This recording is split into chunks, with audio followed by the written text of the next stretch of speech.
एक गांव में जहां अजीब डर का माहौल है। रात के अंधेरे में जानवर एक के बाद एक मरने लगे हैं। लेकिन यह कोई आम मौत नहीं।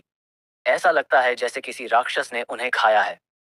कोई यह नहीं समझ पा रहा कि यह हो क्या रहा है, और सभी लोग डरे हुए हैं। गांव वालों ने टोक्यो से एक स्पेशल डिटेक्टिव बुलाया है, जिसका नाम इनुगामी है, जो कि यह केस सॉल्व करने वाला है। गांव के बच्चे काफी एक्साइटेड है। उन्होंने सुना है कि एक बड़ा डिटेक्टिव टोक्यो से आ रहा है, और वह सब उसे देखने के लिए या तारों के घर जाना चाहते हैं। तारो बोलता है, ठीक है, तुम लोग आ सकते हो, लेकिन ध्यान रखना, मेहमान को डिस्टर्ब नहीं करना। तभी उसे कबाने दिखता है, और वो उसे बोलता है, अरे, तू गेस्ट के सामने मत आना, क्योंकि तेरे बदन से बड़ी बदबू आती है। इसी बीच डिटेक्टिव इनुगामी अपने कार में गांव आ रहे हैं कि तभी उनकी कार का टायर पंचर हो जाता है। लेकिन चिंता की कोई बात नहीं, क्योंकि उनकी क्लाइंट मिसेस कुसाका उन्हें अपनी कार में गांव ले जाती है। रास्ते में वो इनुगामी को सब कुछ बताती है कि कैसे जानवर मर रहे हैं, लोग डर रहे हैं, और यह बात वो बच्चों से छुपा रहे हैं। जब इनुगामी मिसेस कुसाका के विला पहुंचता है तो उसकी नजर कबाने पे पड़ती है, जो कि खेत में काम कर रहा है। इनुगामी उसे हेलो कहते हैं, लेकिन कबाने चुपचाप रहता है। इनुगामी सोचते हैं, यह लड़का या तो बहुत शर्मीला है, या फिर इतना काम करता है कि स्कूल भी नहीं जाता। इनुगामी जब हॉट स्प्रिंग में नहा रहे होते हैं, तभी तारो, मिसेस कुसाका का बेटा, उनसे मिलने आता है। तारो इनुगामी से मिलकर बहुत खुश होता है, और उसे टोक्यो के बारे में सब बताने लगता है। वह खुद टोक्यो जाना चाहता है, बड़ा शहर देखना चाहता है। इनुगामी उससे दूसरे लड़के कबाने के बारे में पूछता है। तारो बताता है कि गांव वाले उसे दौरो ताबू बुलाते हैं, जो कि एक डीएम का नाम है। और हाँ, वो यह भी बताता है कि कबाने के बदन से बहुत बदबू आती है, इसीलिए उसे गेस्ट के पास नहीं आने देते। नहाने के बाद इनुगामी मिसेस कुसाका से कहता है कि अब से वह चाहता है कि दोरो ताबो, यानी कबाने, उनका ख्याल रखे। मिसेस कुसाका थोड़ा हैरान होती है, लेकिन मान जाती है। अगली सुबह कबाने इनुगामी के लिए ब्रेकफास्ट लेकर आता है। इनुगामी उसे अपना इंट्रोडक्शन देते हैं, और बताते हैं कि वो यहाँ इन्वेस्टिगेशन के लिए आए हैं। वो कबाने से पूछते हैं, क्या उसने गांव में कुछ अजीब देखा है। कबाने शुरू में तो चुप रहता है, और बोलता है कि वो ब्रेकफास्ट के बाद बात करेगा, क्योंकि उसे शर्म आती है अपनी बदबू की वजह से। लेकिन इनुगामी उसे राहत देते हैं, और कहते हैं कि उन्हें कोई प्रॉब्लम नहीं है। कबाने फिर बोलता है कि वह जानता है कि इनुगामी यहाँ जानवरों के सड़े लाशों की इन्वेस्टिगेशन के लिए आया है। वह बताता है कि वही उन लाशों को डिस्पोज करता है, और यह सब अमावस्या की रात में होता है। इनुगामी यह सुनकर डिसाइड करता है कि वह यहाँ और रुकेगा और कबाने के साथ काम करेगा। खेत में काम करते हुए इनुगामी की नज़र कबाने के गले में बंधे हुए पत्थर पे पड़ती है। कबाने बताता है कि यह पत्थर शायद उनके पेरेंट्स का था, जो उसे छोड़ के चले गए थे। इनुगामी वो पत्थर देखना चाहता है, और उसे पता चलता है कि या तो लाइफ स्टोन है, जो कि बहुत ही रेयर होता है, और सिर्फ स्पेशल सिचुएशन में बनता है। इनुगामी को यह समझ आ जाता है कि कबाने के पेरेंट्स ने उसे नहीं छोड़ा होगा, क्योंकि वह इतनी कीमती पत्थर कभी नहीं छोड़ते। वो कबाने से पूछता है कि क्या वह अपने पेरेंट्स से मिलना चाहेगा। कबाने को समझ नहीं आता, लेकिन वह बोलता है कि शायद वह उनसे मिलना चाहेगा। अमावस्या की रात को कबाने इनुगामी का वेट कर रहा होता है। तभी तारो कबाने के पास आता है, और उसे ब्लेम करने लगता है कि उसकी वजह से वह टोक्यो नहीं जा पाएगा। गुस्से में वह कबाने का लाइफ स्टोन चुरा लेता है। कबाने यह देखकर गुस्से में याता औरों पर हमला कर देता है, और एक मनस्टर में ट्रांसफॉर्म होने लगता है। वो अपनी लाइफ स्टोन वापस जाता है, या तारो डर के भाग जाता है, और लाइफ स्टोन को वहीं छोड़ देता है। जैसे ही कबाने को उसका लाइफ स्टोन मिलता है, वह नॉर्मल हो जाता है। कुछ देर बाद इनुगामी कबाने को ढूंढते हुए आता है। कबाने खुद को गिल्टी मानता है, और बोलता है, यह सभी अजीब घटने का जिम्मेदार वही है।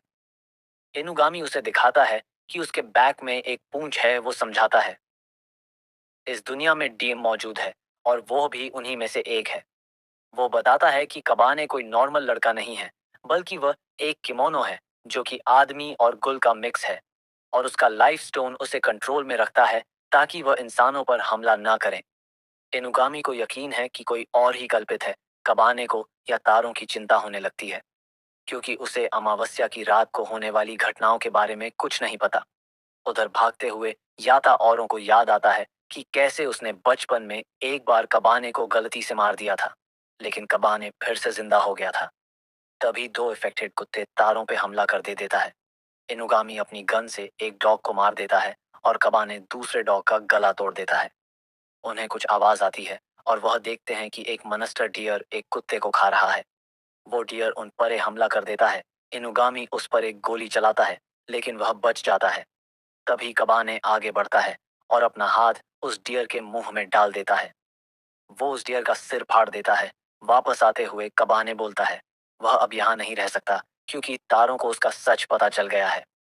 इनुगामी तभी अपनी गन का कने पे पॉइंट करता है। वो बताता है कि मिस कुसाका ने उसे कबाने को मारने के लिए हायर किया था। उन्हें कबाने का सच पता है, क्योंकि उनकी बहन यानी कि कबाने की माँ ने उन्हें यह बताया था। वो डर गई थी। उन्हें लगा कि शायद यह जानवरों के लाशों वाली घटना के पीछे कबाने का हाथ है, इसलिए उसे मारने का डिसाइड किया, चाहे कल्पत मर चुका हो। लेकिन मिसेस कुसाका कभी बिलीव नहीं करेगी कि यह सब कबाने ने नहीं किया था।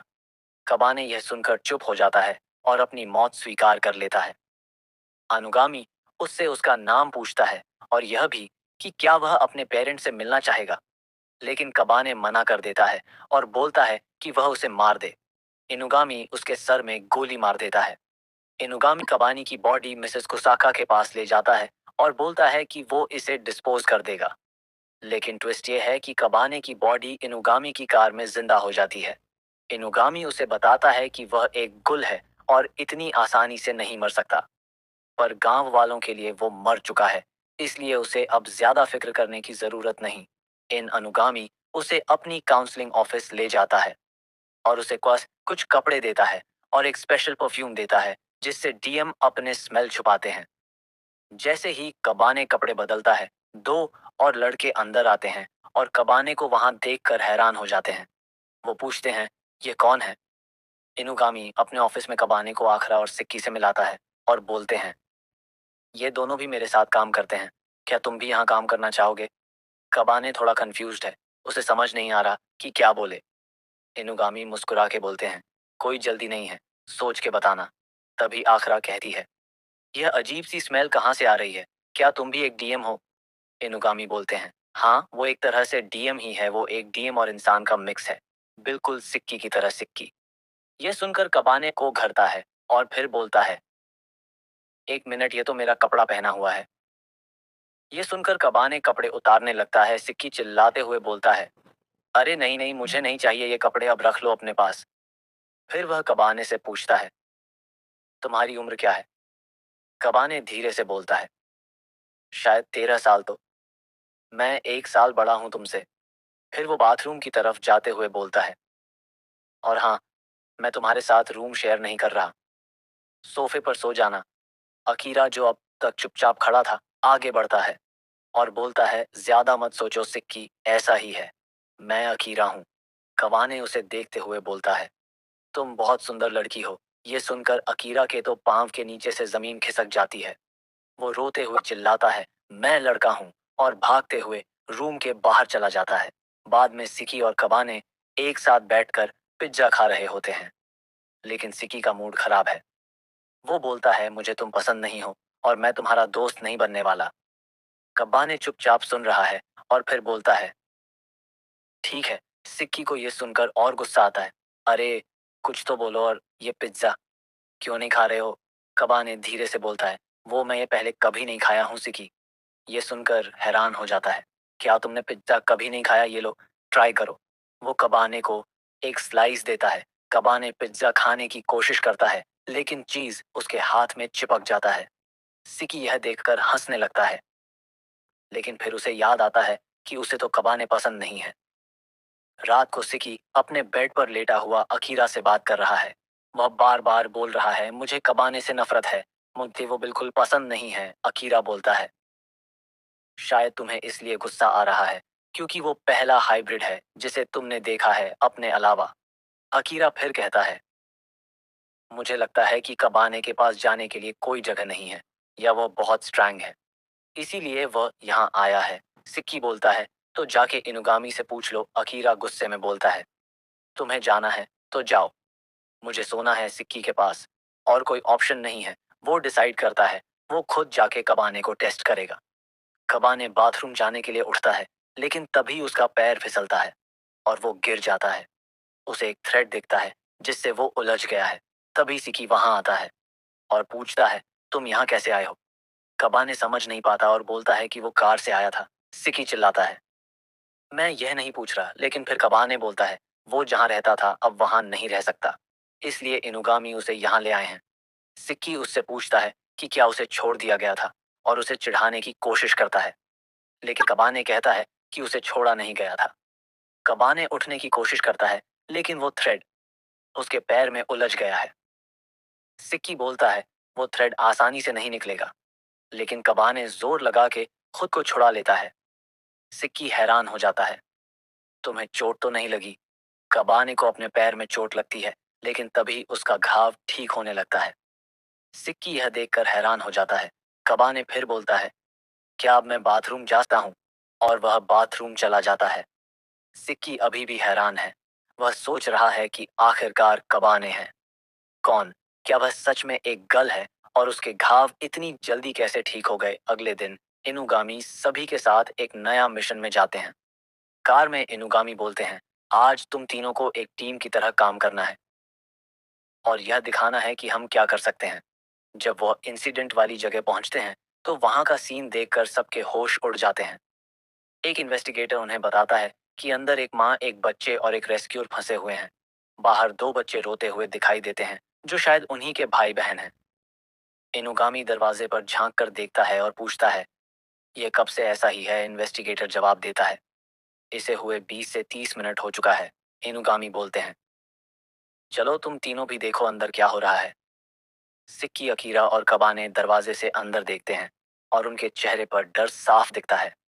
अंदर पूरा कमरा कीड़ों से भरा हुआ है जो कि अंदर फंसे हुए लोगों का खून पी रहे हैं। अकीरा तो डर के मारे चीख पड़ता है और पीछे हट जाता है। इनुगामी समझाते हैं, यह ऐसे कीड़े हैं जो कि ज्यादा नुकसान नहीं पहुंचाते, लेकिन इनका भी एक पसंदीदा खाना होता है। वह कहते हैं कि यह सब कीड़े किसी चीज के पास जमा हो रहे हैं जो कमरे के बीच में है और वही इस सब का असली सोर्स है, इसलिए उन्हें उस चीज को वहां से हटाना होगा। इन्वेस्टिगेटर घबराते हुए पूछते हैं, क्या हम कुछ कर सकते हैं? इनुगामी बोलते हैं, मैं अपने पूरे शरीर को लोहे का बनाकर अंदर जा सकता हूँ, लेकिन इसमें थोड़ा समय लगेगा। और क्योंकि यह सब शुरू हुए 30 मिनट हो चुके हैं, इसे जल्दी खत्म करना होगा, वरना माँ और बच्चे जिंदा नहीं बच सकेंगे। उसमें से एक बताता है कि एक आदमी हिम्मत करके अंदर जाने की कोशिश किया था, लेकिन वो खुद ही कीड़ों का शिकार हो गया। इन्वेस्टिगेटर चिल्लाता है, हमें इन्हें जला देना होगा वरना यह पूरा शहर खतरे में आ जाएगा। तभी एक बच्चा चिल्लाता है, वो लोग अभी भी जिंदा हैं, मेरी माँ अंदर जिंदा है, उन्हें बचा लो प्लीज। सभी लोग घबराए हुए हैं और तभी सिकी आगे बढ़ता है और बोलता है, मैं अपना सिल्क थ्रेड का यूज करके यह काम कर सकता हूँ। वह अपना सिल्क थ्रेड से एक स्पाइडर वेब बनाता है और सभी कीड़ों को उसमें फंसाने की कोशिश करता है, लेकिन कीड़े उस वेब को ही खा जाते हैं और वेब टूट जाता है। सीकी का आइडिया भी फेल हो चुका है और अब कोई ऑप्शन नहीं बचा है। तभी कबाने आगे बढ़ता है और बोलता है, मैं अंदर जाऊंगा। इनुगामी उसकी तरफ देखते हैं और फिर बोलते हैं, ठीक है, जाओ। और ध्यान से कबाने अंदर जाता है और कीड़े उस पर हमला कर देते हैं। लेकिन कबाने को कोई दर्द नहीं होता क्योंकि वो एक गल है। कबाने को वो चीज मिल जाती है जिसके कारण कीड़े वहां पर हैं, जो कि एक जूता है। कबाने उस चीज को ऊपर कर देता है और सभी कीड़े गायब हो जाते हैं। यह सब खत्म होने के बाद अकीरा पूछता है कि कैसे कीड़े थे जो जूते खाना पसंद करते हैं। इनुगामी बताते हैं, वो कीड़े इंसान के गिल्ट, उनके पाप के भूखे हैं और लगता है यह जूते चुराए हुए हैं। तभी वह बच्चा भागता हुआ आता है और कबाने से कहता है, शुक्रिया। मेरी फैमिली को बचाने के लिए वो फिर से पूछता है, लेकिन वो कीड़े हमारे घर में क्यों आए थे?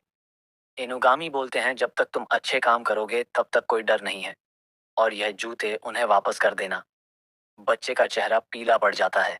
वो धीरे से बोलता है, मेरी माँ हमेशा हमारा ख्याल रखती थी। एक दिन मेरा छोटा भाई ये जूते लेकर आया था। मुझे पता था वो चुराए हुए हैं। मेरे डांटने पर वो डर गया था और तभी उसके शरीर पे वो कीड़े आ गए थे। माँ कीड़ों से डरती थी, फिर भी उसे बचाने के लिए वो खुद को आगे कर दी। यह सब सुनकर कवाने सोच में पड़ जाता है। फिर वो इनुगामी से पूछता है, अगर मैं आपके लिए काम करूंगा तो क्या मैं अपने पेरेंट्स से मिल पाऊंगा? इनुगामी उसकी तरफ देखते हैं। ये तीसरी बार है जब वो काबाने से यह सवाल पूछते हैं, तुम सच में अपने पेरेंट्स से मिलना चाहते हो? पिछली बार तो तुमने कुछ और ही बोला था। काबाने कहता है, हाँ, मैं उनसे मिलना चाहता हूँ। इनुगामी मुस्कुराते हुए बोलते हैं, ठीक है, तुम अभी से मेरे साथ ऑफिस में रह सकते हो। ऑफिस पहुंचकर सिकी बताता है, मेरी माँ एक स्पाइडर टीम थी। कमाने पूछता है कि क्या वो जिंदा है। सिक्की को गुस्सा आता है। सिगी उससे कहता है, मुझे नहीं पता और शायद वो हमें ढूंढ भी नहीं रही होगी। ऐसा नहीं हो सकता। कबाने बोलता है, शायद वो जिंदा है और हमें ढूंढ रही है। सी चिल्लाते हुए बोलता है, तुम्हें कुछ नहीं पता। अगर हम अपने पेरेंट्स से बिछड़ जाते हैं तो वह हमें ढूंढते हैं, और अगर वह नहीं आए तो इसका मतलब है कि वह या तो मर चुके हैं या फिर उन्होंने हमें छोड़ दिया है। कबाने कहता है, वह हमें कभी नहीं छोड़ सकते।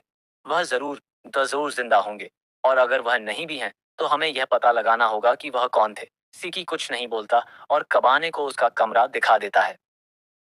आगे हम देखते हैं, एनुगामी किसी से फोन पर बात करते हैं। हाँ, मिशन सक्सेसफुल रहा। और एक नई बात है, वो लड़का कब आने जिसके पास एक लाइफ स्टन है और वो अपने पेरेंट्स को ढूंढना चाहता है। लाइफ स्टोन की बात सुनकर वो इंटरेस्टेड हो जाती है। अगले दिन इनुगामी सिक्की और आखरा को बोलते हैं कि वह कबाने को लेकर इनारी से मिलने जाए। कबाने थोड़ा कंफ्यूज है, पूछता है वो कौन है। इनुगामी बताते हैं कि वो एक फॉक्स टीएम है और पुलिस में एक बड़े पोजीशन में है, और हमें उनसे काफी काम पड़ते रहता है। जाने से पहले इनुगामी कमाने को एक स्पेशल चार्म देते हैं, यह रख लो, शायद तुम्हें काम पड़े। तीनों फिर पुलिस स्टेशन जाते हैं। दूसरी ओर हम इनारी को देखते हैं और लगता है वह अपने पावर से पूरा पुलिस डिपार्टमेंट अपने कंट्रोल में रखती है और इसीलिए वह इतने बड़े पोजीशन पे है। तीनों पुलिस स्टेशन पहुंचते हैं। रिसेप्शन पे वो बोलते हैं कि उन्हें इनारी से मिलना है। वो बुढ़ा उन्हें भगाने की कोशिश करता है, लेकिन तभी एक छोटी सी लड़की आती है जिसका नाम कौन है। वो बोलती है कि वो इनारी की पर्सनल गार्ड है, और इनारी सिर्फ कबाने से मिलना चाहती है और उसे एक छोटे से मीटिंग रूम में ले जाती है। इनारी कबाने के सामने बैठी है। इनुगामी ने तुम्हारे और तुम्हारे लाइफस्टोन के बारे में सब बताया है, क्या मैं उसे देख सकती हूँ? कबाने बिना सोचे समझे अपना लाइफस्टोन उसे दे देता है। इनारी समझाती है कि वह एक रेयर स्टोन है जिससे वह अपने अंदर के मनस्टर को कंट्रोल कर सकता है। वो बोलती है कि उसका और इनुगामी के बीच नहीं बनती, लेकिन डीएमसन्स की शांति के लिए वह साथ में काम करते हैं। कौन एक झटके में कबाने का सर धड़ से अलग कर देती है। इनारी पुलिस वालों को ऑर्डर देती है कि वो कमाने के सर को सूटकेस में बंद करके उसकी बॉडी गायब कर दें। फिर वो कौन को बोलती है कि वो सिक्की और अकीरा को संभाले। कौन कबाने का रूप लेकर सूटकेस के साथ नीचे आती है। सिक्की पूछता है, कहाँ थे तुम और सूटकेस में क्या है? कबाने के रूप में कौन बोलती है, लेडी इनारी से बात कर रहा था और यह सूटकेस उनके कमरे में पहुंचाना है। लेडी इनारी सुनकर सिक्की क्रिंज करता है। कहता है, वो बुढ़ी को तुम ऐसे क्यों बुला रहे हो? सिक्की की यह बात सुनकर कौन गुस्से में आ जाती है और उसका असली रूप सामने आ जाता है। वो एक फॉक्स टीम है। वो एक बड़ा सा फायरबॉल उस पर एक फेंक है और फिर मसी गन की तरह आग बरसाने लगती है। सिक्की और अकीरा फर्नीचर के पीछे छुप जाते हैं। ये क्या कर रही हो? सबको जला दोगे क्या? कौन बोलती है, कोई बात नहीं। इस बिल्डिंग में आते ही सब लेडी नारी के मैजिक के कंट्रोल में हो जाते हैं। उन्हें कुछ फील नहीं होता। सिकी अपने स्किल थ्रेड से उसके हाथ से सूटकेस छीन लेता है। जब वो सूटकेस खोलता है तो अंदर देखकर उनके होश उड़ जाते हैं। कबाने का सर अकीरा तो यह देखकर बेहोश हो जाती है। कौन सूटकेस खोने पर घबरा जाती है, मुझे वो सूटकेस वापस लेना ही होगा, और उन पर ये फिर से हमला कर देती है। कबाने सिक्की से कहता है, मुझे उस पर फेंक दो। सिक्की बिना सोचे समझे कबाने का सिर कौन पे फेंक देता है। कमाने का सिर कौन को जाके काटता है। कौन दर्द से चीखती हुई बेहोश हो जाती है। आग बुझ जाती है और सब नॉर्मल हो जाता है। लगता है ये सब इनारी का इल्यूजन था। कबाने की बॉडी फिर से रीजन मेट हो जाती है। तीनों बाहर आते हैं जहां इनुगामी उनका वेट कर रहे हैं। इनुगामी कहते हैं, तो सब प्लान के मुताबिक हुआ। फिर वो इनारी को फोन करते हैं। उधर इनारी लाइफस्टोन को देख रही है जो कि एक डॉल में बदल जाता है। उसका फोन बजता है। वो गुस्से में बोलती है, इनुगामी। इनुगामी बोलते हैं, तुम अब बच्चों पर हमला करने लगी, लगता है तुम बूढ़ी हो रही हो। वो लाइफस्टोन कबाने का है, और अगर तुमने फिर से उसे छीनने की कोशिश की तो अगली बार मुझसे सामना होगा। और फिर फोन कट हो जाता है। कार में पता चलता है कि इनुगामी ने कबाने को एक फेक लाइफस्टोन दिया था, और असली लाइफस्टोन तो कबाने के पास ही था। इनुगामी कहते हैं, चलो आज पार्टी करते हैं। कमाने का वेलकम में सिकी और अकीरा खाने के लिए झगड़ने लगते हैं। घर आते आते दोनों की तबीयत खराब हो जाती है। इनुगामी कबाने को समझाते हैं कि उन्हें काम कैसे मिलता है। कुछ लोग इंटरनेट पे सर्च करते हैं और कुछ किसी से सुनकर आते हैं, लेकिन ज्यादातर वह अपने ऑफिस के साइन बोर्ड की तरफ दिखाता है। यह साइन बोर्ड ये एक स्पेशल लाइट इमिट करता है जिससे डीमसन्स और डिमन से प्रभावित इंसान अट्रैक्ट होते हैं। तभी उन्हें कौन दिखती है। घायल हाल में सिकी और अकीरा रेडी हो जाते हैं, लेकिन तभी कौन गिर जाती है। उसका पेट हाथी की तरह रहा है। वो उसे पिज्जा खिलाते हैं। वह बोलती है कि वह एक अच्छी लड़की है और उसे इनारी ने मिशन दिया है जिससे वह अधूरा नहीं छोड़ सकती। वह कबाने पे हमला करने की कोशिश करती है, लेकिन इनुगामी उसे रोक देते हैं। इनुगामी कहते हैं, टेबल से उतर जाओ वरना इनारी गुस्सा हो जाएगी। कौन तुरंत शांत हो जाती है और अच्छी लड़की बन जाती है। इनुगामी डिसाइड करते हैं कि वह कुछ दिनों के लिए उसका ध्यान रखेंगे। तभी वहां एक नया क्लाइंट आता है, लेकिन इनुगामी का ऑफिस भी अजीब है। आधा बार है, आधा ऑफिस। क्लाइंट एकदम दिल जलाने वाली बात सुनाता है। उसे एक लड़की से प्यार हो गया है। उसका नाम माव है, लेकिन वह रेड लाइट एरिया में काम करती है। वह चाहता है उसे अपने दिल की बात बताना, लेकिन वह मिलती ही नहीं। वो अपना दुखड़ा रोता है और कबाने ये सब बड़े ध्यान से सुन रहा है। उसे थोड़ी क्यूरियोसिटी होती है। वो पूछता है, ये ऑफिस आधा बार क्यों है। सिक्की बोलता है, अरे ये सब इनुगामी के पुराने पार्टनर की कहानी है। उन्हें बार पसंद था पर अब वह साथ में नहीं है, और ये टॉपिक इनुगामी के लिए थोड़ा सेंसिटिव है, तो ज्यादा मत पूछना। आखरा, जो कि हमेशा लव और दोस्ती की बात करती है, बोलती है, प्यार एक बहुत ही खूबसूरत चीज है सीकी और कबाने। तुम दोनों भी तो प्यार की ही निशानी हो। इंसान और डीएम का प्यार। कबाने ये सुनकर और भी इंटरेस्टेड हो जाता है। प्यार, मुझे ये प्यार समझ नहीं आता। मेरे पेरेंट्स भी तो प्यार करते थे। वो एकदम से उठता है और इनुगामी साहब से बोलता है, मैं इस भैया के साथ जाऊंगा, उन्हें उनकी प्यार पाने में हेल्प करूंगा। शायद इसने मुझे भी प्यार के बारे में कुछ समझ आए और अपने पेरेंट्स के बारे में भी। इनुगामी उन्हें देख के बोलते हैं, ठीक है, जाओ सिक्की और आखरा, तुम दोनों भी जाओ। इनके साथ कौन, जो कि एक कोने में बैठी इनुगामी उससे कहते हैं, अगर तुम इनकी हेल्प करोगी तो मैं तुम्हें कबाने का सर गिफ्ट करूंगा। कौन यह सुनकर वह भी उनकी मदद के लिए तैयार हो जाती है। इनुगामी क्लाइंट से बोलते हैं, यह बच्चे तुम्हारी हेल्प करेंगे। तभी क्लाइंट की नज़र एक चूहे पे पड़ती है। वह एक झटके में बिल्कुल बिल्ली की तरह उसे पकड़ लेता है। उसका चेहरा भी कुछ पल के लिए बिल्ली जैसा लगता है। वह बोलता है, यह मैं अपने प्यार मायों के लिए कलेक्ट कर रहा हूँ। इनुगामी यह देखते ही समझ जाते हैं, यह तो कोई कैट का काम है। वो अकीरा की तरफ देखते हुए बोलते हैं, अकीरा तुम यहीं रुकना, तुम्हें तो ऐसी चीजों से डर लगता है ना, तुम इस मिशन में मत जाओ। इनुगामी के कहने के बाद सिकी कॉन और कबाने एक कैफे में पहुंचते हैं, जिससे कि सामने से माओ की काम करने की जगह दिखती है। वो आदमी उन्हें माओ की फोटो दिखाते हैं और बोलते हैं कि उसकी शिफ्ट खत्म होने वाली है, लेकिन वह बाहर क्यों नहीं निकली अब तक। तभी उनकी नजर एक अजीब सी बिल्ली पर पड़ती है। पिंक कलर की दो टेल वाली। ये कोई आम बिल्ली नहीं लग रही। तीनों उस आदमी के साथ उस बिल्ली का पीछा करते हुए एक सुनसान गली में पहुंचते हैं। वो बिल्ली माँ है। सिक्की आगे बढ़ते हुए बोलता है, हम इनुगामी डिटेक्टिव एजेंसी से आए हैं। यह सुनकर माँ अपना रूप बदलती है और एक लड़की में ट्रांसफॉर्म हो जाती है। माँ मुस्कुराते हुए बोलती है, तुम्हें अपना कलेक्शन में ऐड करने वाली थी ताकि तुम मुझे रोज चूहे ला के दो, लेकिन लगता है मेरा जादू पूरा काम नहीं कर रहा। वो फिर तीन और इंसान को दिखाती है जिनके मुंह में चूहे फंसे हुए हैं और वह पूरे बिल्ली बन चुके हैं। माऊ बोलती है, प्यार जैसी कोई चीज नहीं होती, यह सब मेरी पावर का खेल है। लेकिन तभी ऊपर से कौन आती है और माँ को उठा लेती है। वो माँ को सीधे उस आदमी के सामने ले जाती है और बोलती है, बोल दो जो तुम्हें बोलना है। वो आदमी हकला हुए माँ को एक बैग देता है जिसमें उसने चूहा पकड़ा है। वो बोलता है, मैं बहुत डिप्रेशन में था, पर तुम मेरी जिंदगी में एक रोशनी की तरह आई। मैं तुमसे प्यार करता हूँ, अगर इसके लिए मुझे बिल्ली बनना पड़े तो भी मुझे मंजूर है।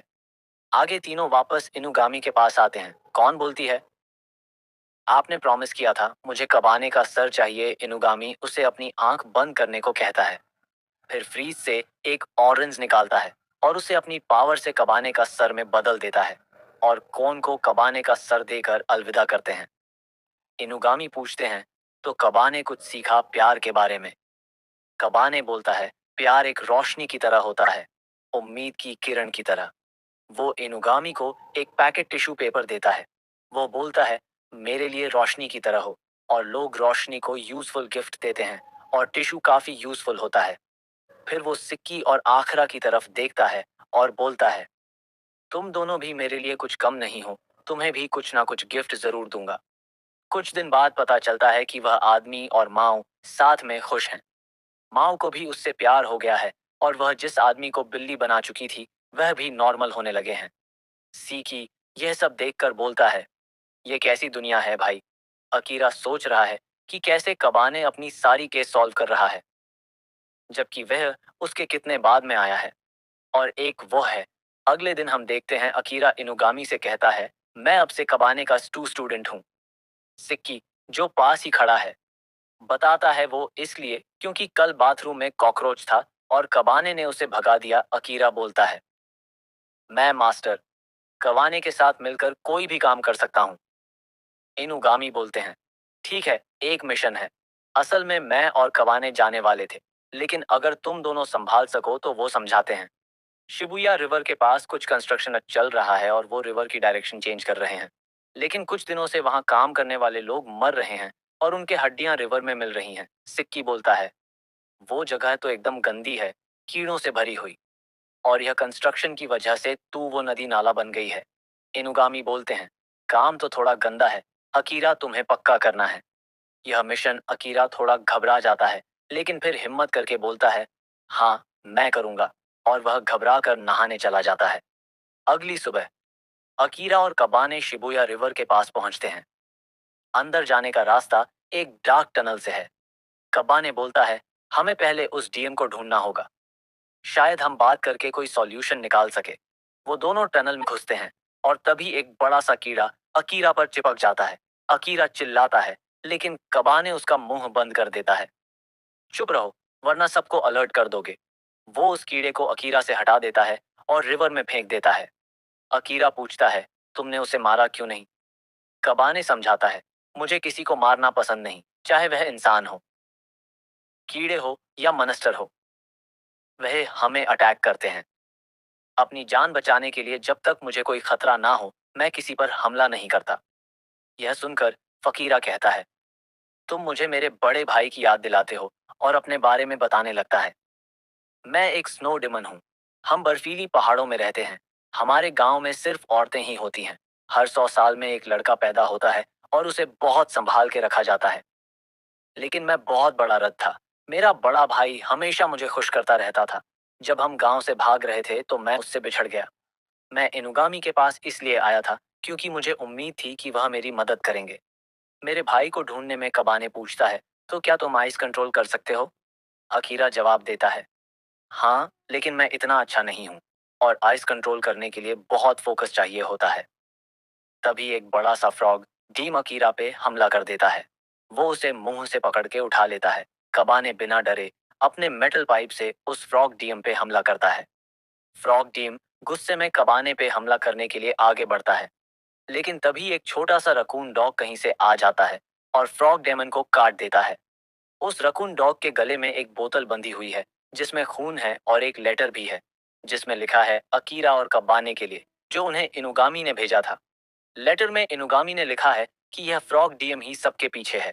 वो इंसानों को खाकर पागल हो गए हैं, और उन्हें खत्म करना होगा।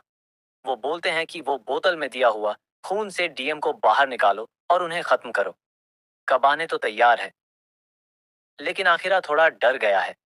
कबाने उससे बोलता है, तुम्हें डर लग रहा है तो तुम जा सकते हो। मुझे कोई प्रॉब्लम नहीं है, अकीरा सोचता है। मुझे स्ट्रॉन्ग बनना है, डिपेंडेबल बनना है। वो डिसाइड करता है कि वह नहीं जाएगा, चाहे कुछ भी हो जाए। कबाने और आखिरा उस रकून डॉग के साथ टनल के अंदर जाते हैं। वो उस खून को रिवर में डालते हैं, और तभी हर तरफ से हरी भरी फ्रॉग डीम जंप करके बाहर आते हैं और सीधे हमला कर देते हैं। कबाने और रकुन डॉग बिना डरे उन्हें रोकने के लिए तैयार हो जाते हैं। कबाने अपने मूव से और रकुन डॉग अपने निंजा स्किल से डीम सन्स को ढेर करते जा रहे हैं। अकीरा एक कोने में डर के बैठ जाता है, लेकिन डीम की संख्या बढ़ती जा रही है। लगता है कि अब कबाने और रकुंडा दोनों हारने वाले हैं। आखरा यह सब देख रहा है। और उसे अपनी कमजोरी का एहसास होता है। मुझे कुछ करना होगा, मुझे स्ट्रांग बनना है, डिपेंडेबल बनना है।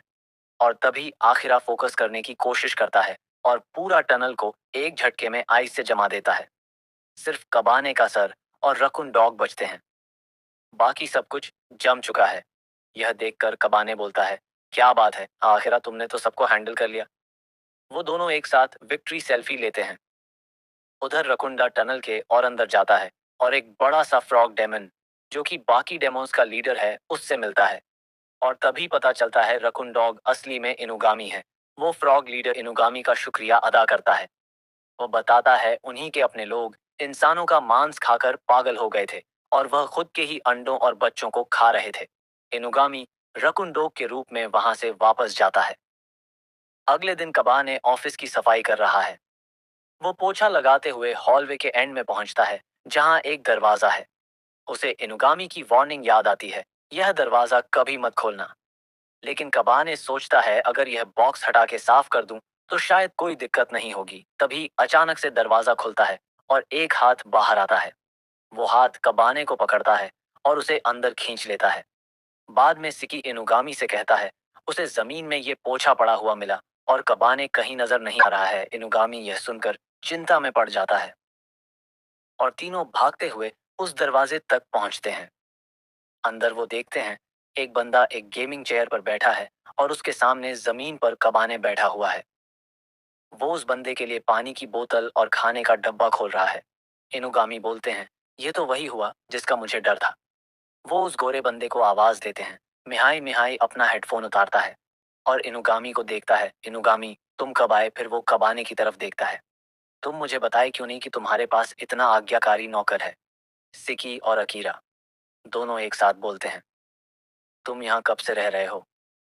मिहाई हंसते हुए बोलता है, शुरू से मैं मिहाई हूँ, एक वैम्पायर, और ये एजेंसी का टेक हेड हूँ। और हाँ, वो कबानी की तरफ देखता है, ये अब से मेरा पर्सनल नौकर है। ये गामी सभी को अपने साथ बाहर चलने को कहते हैं। इनुगामी बताते हैं, मिहाई मेरा पुराना पार्टनर है और वह एक वैम्पायर है जो कि डीम सन्स में भी सबसे टॉप क्लास होता है। सुपरमैन जैसा, ताकत, अनलिमिटेड नॉलेज और कभी बूढ़े नहीं होते। मिहाई को बोर होने से नफरत है, इसलिए वो हर चीज में एक्सपर्ट बन गया, लेकिन फिर भी बोर होने लगा। अनुगामी को डर था कि कहीं वो विलन ना बन जाए, इसलिए उसने मिहाई को एजेंसी में बुला लिया। यहाँ आकर मिहाई को गेम्स की लत लग गई और वह दिन भर अपने कमरे में गेम खेलता रहता है। लेकिन साथ ही वह टेक मास्टर भी है और कंपनी की वेबसाइट और डाटा सिक्योरिटी भी उसी ने संभाली हुई है। इनुगामी सबको वार्निंग देते हैं, अगर शांति चाहिए तो हॉलवे से दूर रहो। अगली सुबह कबाने वापस मिहाई की सेवा में लग गया, एक आज्ञाकारी नौकर की तरह। सिक्की और आकी को यह बिल्कुल पसंद नहीं आता। वो दोनों मिहाई के कमरे में घुस जाते हैं और चिल्लाते हैं, यह गलत है, तुम कबाने का फायदा उठा रहे हो। मिहाई उनसे कहता है, अगर तुम मुझे आर्म रेसलिंग में हरा दोगे तो मैं कबाने को छोड़ दूंगा। सिक्की बिना सोचे समझे चैलेंज एक्सेप्ट कर लेता है, लेकिन मिहाई उसे एक ही झटके में हरा देता है। अकीरा तो यह देखकर कहता है, मैं तो नहीं खेल रहा। कबाने पूछता है, क्या मैं भी ट्राई कर सकता हूँ? मिहाई कहता है, एक नौकर की हर इच्छा पूरी करना मेरा फर्ज है। और कबाने को भी एक ही झटके में हरा देता है। बाद में कबाने को इनुगामी बाजार से सामान लाने के लिए भेजते हैं। चलते चलते वो सोचता है, मुझे स्ट्रांग बनना होगा ताकि मैं सबकी रक्षा कर सकूं। वो एक पार्क में रुकता है, शायद मुझे यहाँ ट्रेनिंग करनी चाहिए। तभी पीछे से एक आवाज आती है। वह देखता है, कौन पेड़ से गिर जाती है। कौन उससे पूछती है, तुम यहाँ क्या कर रहे हो? कमाने जाता है। उसे लगता है कि वह फिर से उसका सर लेने आई है। वो अपना हुड्डी ऊपर कर लेता है, जैसे उसका सर ही ना हो। कौन बोलती है, ये ट्रिक अब काम नहीं करेगी, अब लेडी इनारी को तुम्हारे सर की जरूरत नहीं है। कौन उदास हो जाती है। कौन कहती है, जब मैं तुम्हारा सर लेकर गई तो उन्होंने मेरी तरफ देखा भी नहीं। उनके पास एक और डीम फॉक्स आ गया है और मेरी जगह उसने उसे दे दिया। कबाने कौन से कहता है, चलो हम फाइट करते हैं। दोनों एक दूसरे से भिड़ जाते हैं। कबाने और कौन दोनों ही काफी स्ट्रैंग है और एक दूसरे को टक्कर दे रहे हैं। लेकिन कौन कबाने पर भारी पड़ने लगती है और उसे बुरी तरह पीटने लगती है। कबाने एकदम से अपना सर कोन पर मार देता है, जिससे कोन की नाक से खून निकल आता है। वो जमीन पे गिर जाती है और रोने लगती है। मैं इतनी कमजोर क्यों हूँ? इसलिए लेडी इनारी ने मुझे छोड़ दिया। कमाने को पता नहीं चल रहा कि क्या करें। वो कौन का हाथ पकड़ लेता है, कौन रोते रोते सो जाती है, रात हो जाती है, कौन जागती है। तो वो और कबाने अभी तक पार्क में बैठे हैं। कबाने कहता है, अगर तुम इनारी के पास नहीं जा सकती तो तुम मेरे साथ इनुगामी के पास चलो। कौन बोलती है, मैं वहां नहीं जा सकती। वो एक रकून डॉग डीम है और मैं एक फॉक्स डीएम। हम एक साथ नहीं रह सकते। वो फिर कमाने की आंख में देखती है और एक क्यूट सी स्माइल के साथ कहती है, लेकिन मैं तुम्हारे साथ यहाँ पार्क में रह सकती हूँ। और यहाँ तो इतनी सारी बर्ड्स हैं, हम कभी भूखे भी नहीं रहेंगे। कबाने को याद आता है, मुझे अभी जाना होगा। मुझे इनुगामी ने कुछ सामान लाने को कहा है, लेकिन मैं जल्दी वापस आऊंगा, प्रॉमिस। कौन कबाने का हाथ छोड़ देती है और बोलती है, मैं तुम्हारा वेट करूंगी आगे। हम देखते हैं मिहाई अपने रूम से बाहर आता है और बताता है कि कबाने से आर्म रेसलिंग करते हुए उसका हाथ में चोट आ गया है और उसे हील होने में कम से कम एक वीक लगने वाला है। इसलिए अब एक हफ्ते तक वह अपने नौकरों के साथ खेलेगा। फिर उसने इनुगामी को अपने कमरे में बंद कर दिया है, वो भी एक बॉम्ब वाले कीपैड लॉक लगा के। और अगर वह उससे छेड़खानी करेगा तो वह फट जाएगा। जब बच्चे आते हैं तो मिहाई उन्हें बताता है कि इनुगामी एक और काम में बिजी है और ये स्पेशल काम उनके लिए है। सिक्की तो एकदम एक्साइटेड हो जाता है। वो अपनी नई स्किल दिखाने के लिए रेडी हो जाता है। वह अपने आप को इतना गर्म कर लेता है कि उसके बदन से पसीना बहने लगता है और उस पसीने की वजह से वो इनविजिबल हो जाता है। मिहाई उनको मिशन डिटेल बताता है। टारगेट है बग बाइट इलेक्ट्रॉनिक कंपनी। 3 साल पहले वहां के 16 एम्प्लॉयज ने सुसाइड की थी और कंपनी कंगाल हो गई थी, लेकिन अगले साल ही कंपनी का प्रॉफिट बढ़ गया और सब नॉर्मल हो गया। उनका मिशन है कि अंदर जाना और पता लगाना कि आखिर ऐसा क्या हो रहा है। अंदर टीम बन गया। कबाने और आखरा बाहर वेट करेंगे, जबकि सिकी मिहाई के hi-tech remote control car Mihai Magnum के साथ अंदर जाएगा और दरवाजा खोलेगा। अंदर पहुंचते ही सिक्की एक रूम से लाइट आती देखता है। अंदर झांक के वह देखता है कि एक लाइन में बैठे हुए लोग बिल्कुल जमीज की तरह काम कर रहे हैं। तभी एक आदमी रोते हुए बाहर आता है, मैं यह काम नहीं कर सकता। लेकिन तभी मैनेजर आ जाती है और उसे एम्प्लॉय काउंसलिंग ऑफिस में ले जाती है। सिकी चुपके से उनके पीछे पीछे चला जाता है। ऑफिस के अंदर एक मॉस्किटो डीएम उस आदमी के कान में अपना स्ट्रॉ डाल के उसके दिमाग का सारा जूस पी जाती है। पता चलता है कि मैनेजर और उनकी दो बहनें तीनों मॉस्किटो डीम हैं। मिहाई अपनी हाईटेक कार से यह सब देख रहा है और बोलता है, लगता है ये डीम अपने शिकार का दिमाग खा जाते हैं और बाकी बॉडी से काम करवाते हैं। अकीरा तो यह देखकर बेहोश हो जाता है। सिक्की डिसाइड करता है कि यह मिशन बहुत रिस्की है और उन्हें वापस जाना चाहिए। लेकिन मिहाई सिक्की की इस हरकत से इरिटेट हो जाता है और जानबूझकर कार को दीवार में मारने लगता है। आवाज सुनकर वो तीनों डीमन बाहर आती है। एक डीएमन एरिका, जिसे जमीन पर टॉय कार मिलता है, वो उसे उठा लेती है। वो इधर उधर देखती है। तभी उनकी दोनों बहन आती है और वह डिसाइड करती है कि वो पूरा बिल्डिंग चेक करेंगे, कहीं कोई छुपा तो नहीं। सीकी एक कोने में जाके छुप जाता है। जब वो तीनों चली जाती है तो सिकी सोचता है कि उसे जल्दी से कबाने और आखरा के पास पहुंचना चाहिए, वरना कहीं वो भी कबाने की तरह बिना दिमाग का ना हो जाए। लेकिन तभी एरिका अपने बड़े बड़े मच्छर वाले सर से उसे ढूंढ लेती है। एरिका बोलती है, मेरी बहन ने मना किया है कि किसी को मारना नहीं है, तुम्हें तो मैं जिंदा नहीं छोड़ सकती। जैसे ही वो सीकी पर अटैक करने के लिए आगे बढ़ती है, मिहाई कार के इलेक्ट्रिक मोड से उसे करंट मार देता है।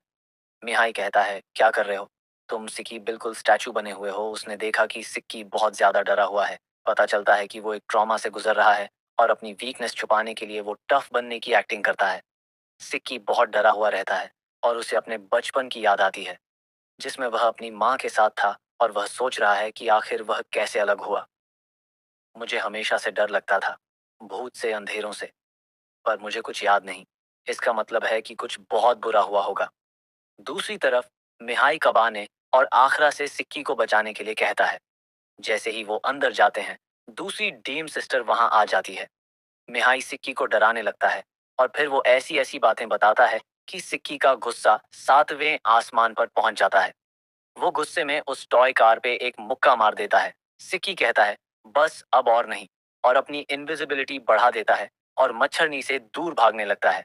वह उसे अपनी स्पेशल एबिलिटी यूज करने पर मजबूर कर देता है, जिससे वह सब कुछ देख सकती है। सीक उसे कंफ्यूज करके अपनी थ्रेड से पूरा एरिया कवर कर देता है और मच्छर रानी को एक मजबूत स्पाइडर वेव में फंसा देता है और फिर सिकी छत से कूदता है सीधे उस मच्छर रानी के ऊपर। मच्छर रानी को हराने के बाद सीकी एक पल के लिए खुद पे प्राउड फील करता है। उसे वह दिन याद आता है जब इनुगामी उसे उसके पेरेंट्स के बारे में बताए थे। इनुगामी पूछते हैं, क्या तुम अब अपने पेरेंट्स के बारे में जानना चाहोगे? लेकिन सी मना कर देता है। वो कहता है, मैं अपनी नई लाइफ में खुश हूँ, मुझे अपने पास्ट के बारे में नहीं जानना। लेकिन अब उसे लग रहा है कि शायद उसे वो बात करनी चाहिए। मिशन खत्म होने के बाद मैं इनुगामी से जरूर पूछूंगा। तभी कबाने और आखरा आ जाते हैं। उस मच्छर रानी के बालों से घसीटते हुए वो उसे सीकी की थ्रेड में बांध देते हैं। कवाने पूछता है, अब क्या करें, लड़ना तो बनता है, हम तीन हैं। और वो एक सिकी एग्री करता है, अगर हम यहाँ से चले गए तो ये सारा सबूत को डिस्ट्रॉय कर देंगे। उनकी बात चल ही रही होती है, तभी दूसरी तरफ से उनकी सबसे बड़ी बहन गुस्से में आती है।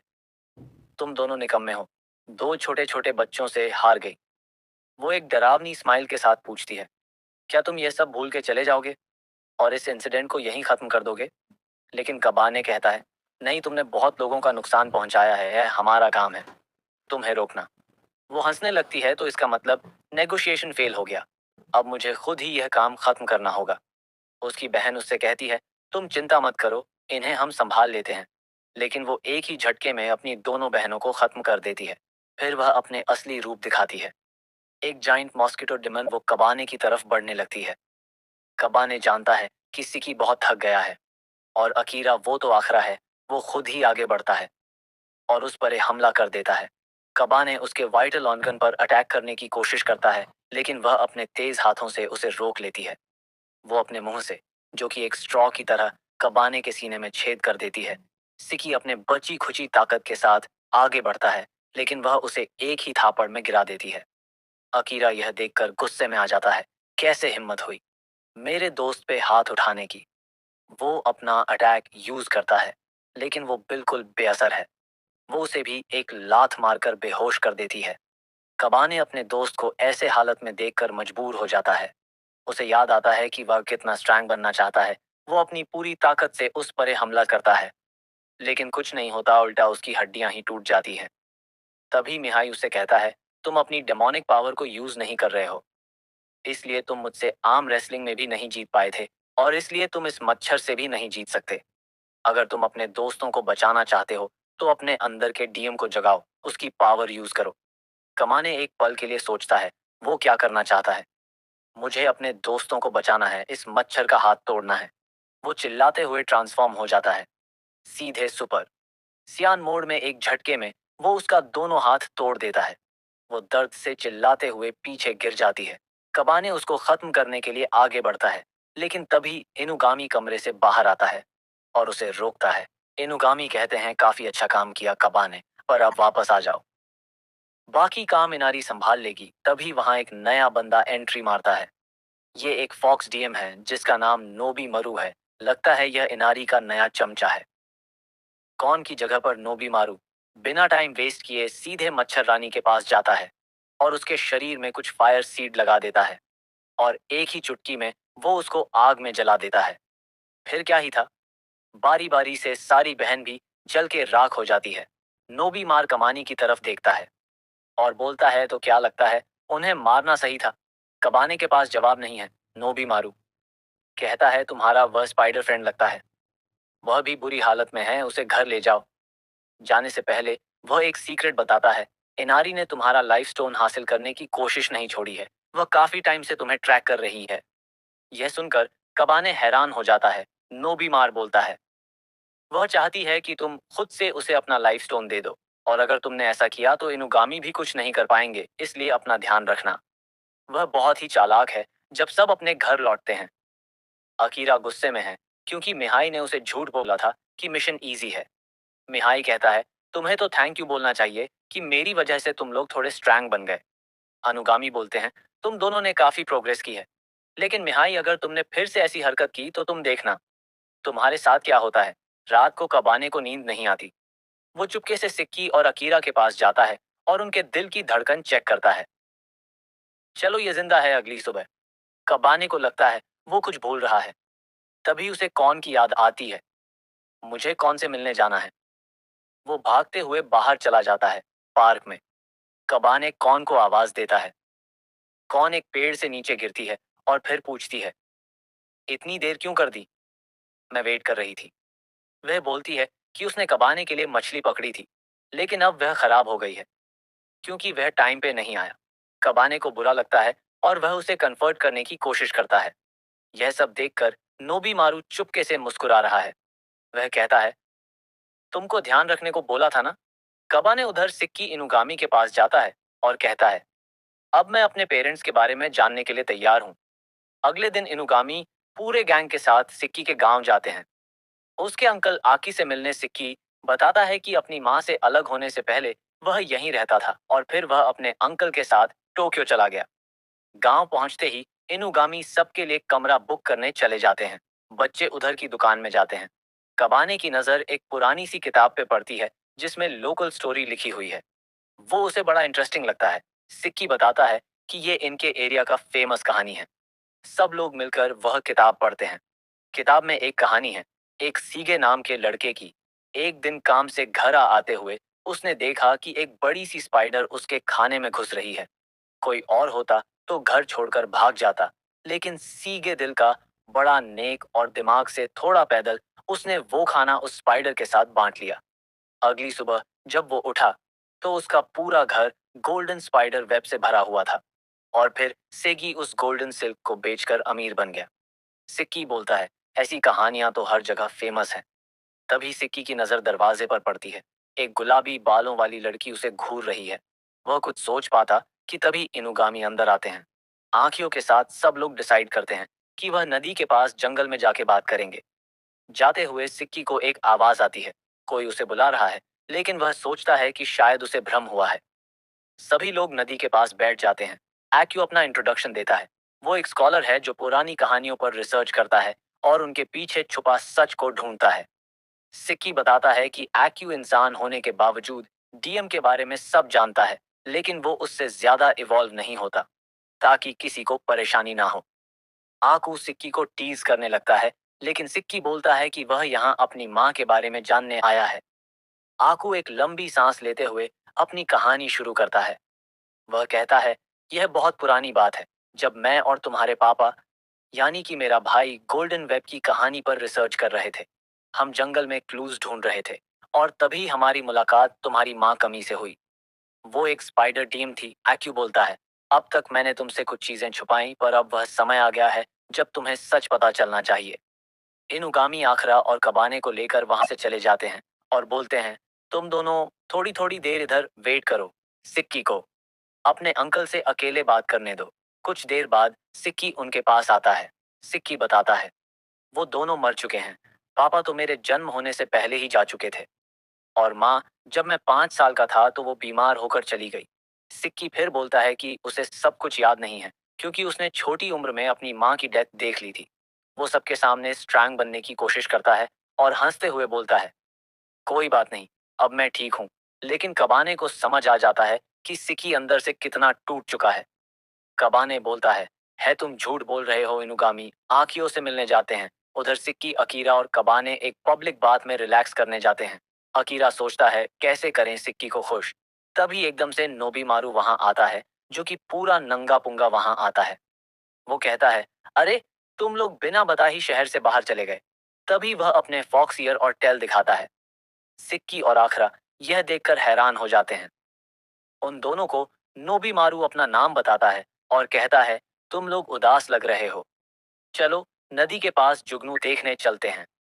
तीनों नोबीमार के साथ जंगल में जुगनू देखने जाते हैं। कबाने नोबीमार को यहाँ लाने के लिए थैंक्स बोलता है। नोबीमार कबाने से पूछता है, क्या तुम इस बात से खुश नहीं हो कि सिक्की की पेरेंट्स मर चुके हैं? अगर तुम्हें पता चलता कि तुम्हारे पेरेंट्स जिंदा नहीं हैं, जबकि सिक्की के हैं, तो तुम खुश नहीं हो पाते। कबाने उसकी बात से कंफ्यूज हो जाता है। कहता है, तुम क्या बोल रहे हो, मुझे समझ में नहीं आया। वहीं सीकी एक डरावने से पेड़ के पास पहुंचता है और उसे अपनी बचपन की याद आने लगती है। कबाने और नोबीमार उसके पास आते हैं। कबाने उससे पूछता है, क्या हुआ? सीकी सीकी कुछ नहीं बोलता और अचानक जंगल में भागने लगता है। वो एक पत्थर के पास जाता है, फिर एक छोटी सी नदी पार करता है और भागते हुए अपने बचपन को याद कर रहा है। वो सोचता है कि कैसे वो अपनी माँ के साथ इन्हीं जंगलों में खेला करता था। उसकी माँ कभी कभी उसके अंकल से मिलने जाती थी। काम के लिए सिक्की हमेशा उनका वेट करता था, लेकिन एक दिन वो वापस नहीं आई। सिक्की को फिक्र होने लगी और वो अपनी माँ को ढूंढने निकल गया। चिक्की को याद आता है कि कैसे उस जंगल में एक छोटी सी बिल्डिंग मिली थी। अंदर का नजारा देखकर उसके होश उड़ गए थे।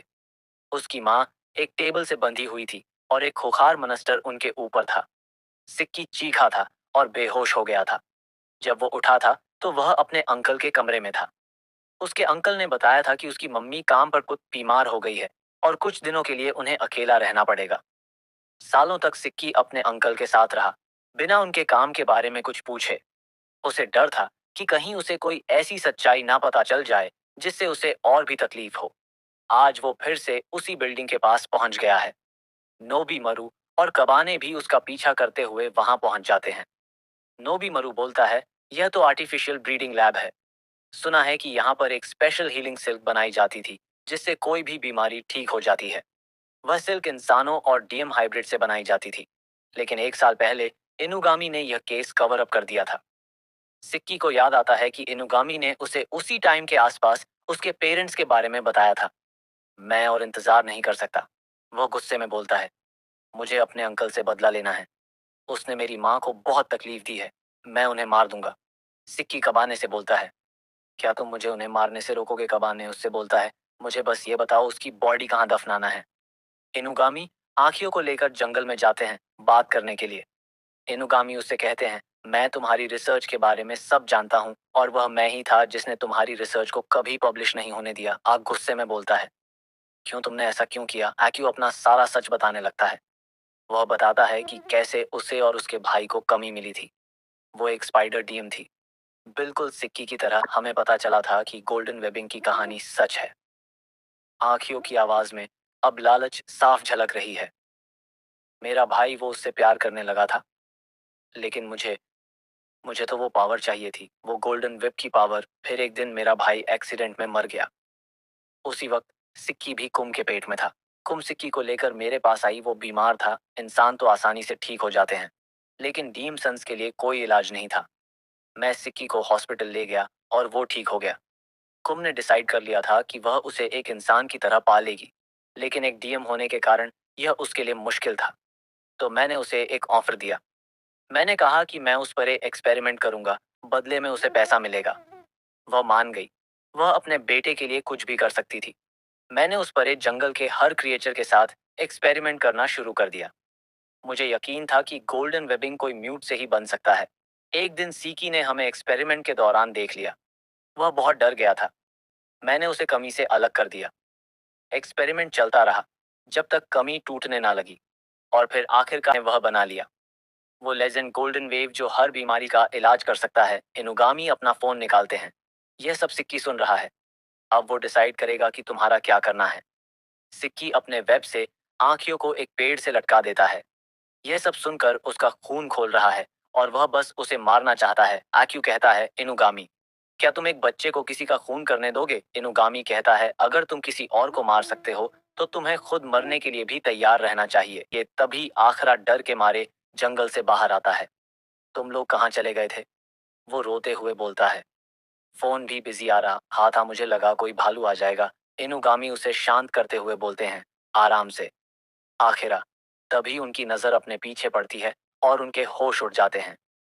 एक बड़ा सा व्हाइट स्नेक मनस्टर जंगल से बाहर आ रहा है। इनुगामी तुरंत अपनी गन निकालते हैं और मनस्टर के सर पे गोली मार देते हैं, लेकिन मनस्टर इनुगामी के हाथ पे काट लेता है। उनका हाथ जहर से पर्पल होने लगता है। इनुगामी आखरा को पकड़ते हैं, लेकिन एक मनस्टर उन्हें जंगल में खींच लेता है।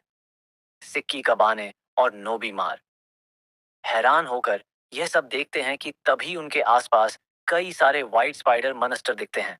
वो गिर चुके हैं। आखियो एक कमीना वाला स्माइल के साथ बोलता है, ये तुम्हारे भाई बहन हैं। सिक्की मेरे एक्सपेरिमेंट के अनसक्सेसफुल रिजल्ट। एक मनस्टर सिक्की का सिल्क थ्रेड काट देता है और आखी को नीचे उतार देता है। आग कहता है, यह सब तुम्हारी माँ की तरह बहुत आज्ञाकारी हैं। यह मेरी सारी बात मानते हैं। सारे मनस्टर एक साथ अपना मुंह खोलते हैं और मम्मी की आवाज निकालने लगते हैं। यह सब सुनकर सिक्की के दिमाग में अपनी माँ की यादें ताज़ा हो जाती हैं। वह रोते हुए घुटनों के बल गिर जाता है। उसका लड़ने का इरादा ही टूट जाता है। नोबी मार कबाने से कहता है, अब सिक्की नहीं लड़ सकता। तुम क्या करोगे कबाने?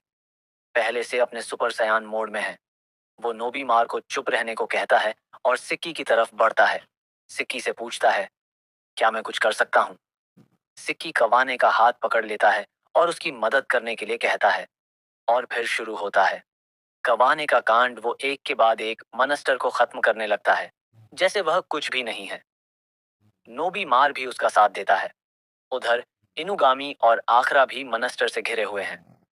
इनुगामी आखरा से अपना हाथ फ्रीज करने को कहता है ताकि जहर ना फैले। तभी जंगल से एक लड़की आती है। वही गुलाबी बालों वाली लड़की जिसे हमने पहले देखा था। वो मॉन्स्टर को उन्हें हमला करने से रोक देती है। वो कहती है, पहले तुम्हारे हाथ का इलाज करना होगा। मेरे साथ चलो। वो इनुगामी और आखरा को एक झरने के पास ले जाती है। वो बताती है इस झरने के पानी में हीलिंग पावर है। ये डीएम के लिए भी काम आता है। शायद जहर पे भी काम करें। वो फिर बोलती है, मुझे तुम्हारी हेल्प चाहिए कबाने और दूसरे को आँखियों को मारने से रोको। जब तक मैं उससे कुछ सवाल ना पूछ लूं, कबाने सारे मनस्टर को खत्म कर चुका है। उसका कटा हुआ हाथ भी वापस आ जाता है। वो आग के पास आता है। आँखियों को कॉलर से पकड़कर सिक्की के पास फेंक देता है। कबाने सिक्की से पूछता है, बोलो क्या करना है? इस कीड़े का सिक्की खड़ा होता है। वो कबाने से कहता है, सॉरी तुम्हें मेरे लिए यह सब करना पड़ा। वो आंखों को घूरते हुए बोलता है, इसका हिसाब मैं खुद करूं। तभी गुलाबी बालों वाली लड़की इनुगामी और आखरा के साथ वहां आती है। रुको, उसे मत मारो। आकू उसे देखकर कहता है, आया तुम यहाँ क्या कर रही हो? आया बोलती है, चुप करो और ड्रामा बंद करो। वह काकून कहाँ है जो तुमने छुपाया है? क्यों मुस्कुराता है? अगर मैं नहीं बताऊंगा तो तुम मुझे मार नहीं सकती।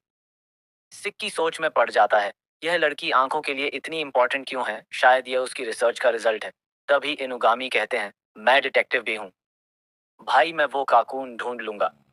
फिर वो फोन निकाल के अपने दोस्त मिहा को कॉल करते हैं और उससे आंखियों का पूरा डिटेल मांगते हैं जहां वह उस काकून को छुपा सकता है। मिहाई डाटा एनालाइज करके 4 लोकेशन बताता है और कहता है, नदी के पास ही वो उसे छुपा सकता है। आया और सी की बिना देरी करे नदी की तरफ भागते हैं। आया नदी में कूदने लगती है, लेकिन सिकी उसे रोक लेता है। मैं जाता हूँ। और वह नदी में चला जाता है। अंदर एक कोने में उसे अपनी माँ दिखती है, बेहोश, पिंक सिल्क के काकून में बंधी हुई। तभी एक और मनस्टर हमला कर देता है। सिक्की उसे तुरंत खत्म कर देता है और अपनी माँ को लेकर बाहर आता है। आया खुशी से रोते हुए बोलती है, माँ जिंदा है। ये गोल्डन वेविंग है। मैंने उन्हें बचाने की कोशिश की थी। अपने हीलिंग सिल्क से सब लोग आ जाते हैं और देखते हैं कि कमी जिंदा है। नोबी मार बोलता है, एको कमी को मारने की जरूरत ही नहीं थी। वो तो उसे आया को कंट्रोल करने के लिए और गोल्डन वेविंग मनस्टर बनाने के लिए जिंदा रखना चाहता था। सिक्की गुस्से में एक्यू को एक मुक्का जड़ देता है। हमें मेरी माँ को सेफ जगह ले जाना है। वह डिसाइड करते हैं कि कुबी को लेकर टोक्यो वापस चलते हैं। कबा ने पूछता है, आकू का क्या करें?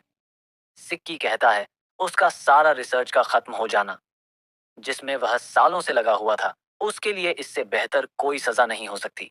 और यह बोल के वो सब कमी को लेकर टोक्यो के लिए निकल जाते हैं। तभी नोबी मारू एक्यू के पास आता है और उसे जला देता है। टोक्यो वापस आके इनुगामी सबको एक स्पेशल क्लिनिक ले जाता है। रात के बीच में वो एक दरवाजा पे नॉक करता है और बोलता है, यह डीएम बिजनेस है। दरवाजा खुलता है और एक छोटी सी दादी अम्मा ग्रेनी ओहाना उन्हें अंदर बुलाती है। इनुका भी बताते हैं कि वह एक एनिमल डॉक्टर है और सारी जिंदगी एनिमल और डीएम को ट्रीट करती आई है। उनके लिए तो सारी जान इंपॉर्टेंट है, चाहे वह इंसान हो या डीएम। वो कमी को चेक करती है और बोलती है, यह बिल्कुल ठीक है, बस थोड़ा ट्रॉमा है, इसे कोई बात नहीं, मैं इसे ठीक कर दूंगी। सीकुम के पास ही बैठा रहता है। आया थोड़ा डर रही है। क्या मुझे अंदर जाना चाहिए? मैं भी तो उन्हीं मनस्टर की तरह हूँ। सिक्की उसे अंदर बुलाता है। तुम्हें माँ का हाथ पकड़ना चाहिए। वो तुम्हारी भी माँ है? आया पूछती है।